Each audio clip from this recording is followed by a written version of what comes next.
In a country with a past as blood-soaked as Rwanda's, it makes sense to put the army and police at the centre of celebrations marking 50 years of independence.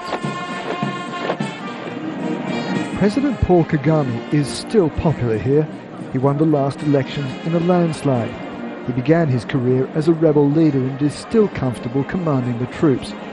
But this day is about more than half a century since the end of colonial rule. Rwandans were also celebrating the day Kagame led his troops into Kigali to end the genocide almost 18 years ago. For Rwanda, 1994 was year zero.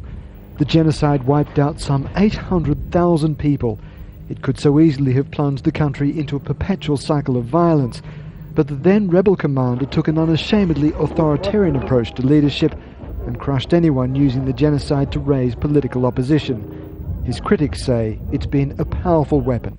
In terms of Rwandan using the genocide law, I think is the tool they're using to oppress dissident voice, and so that whoever trying to speak any different view to the government can be silenced. In his speech, President Kagame said much of Africa's troubles lay in an abusive and unbalanced relationship with the West. And he suggested criticism of his authoritarian style is in an attempt to continue that. New ways of perpetuating the old order have emerged in a subtle manner,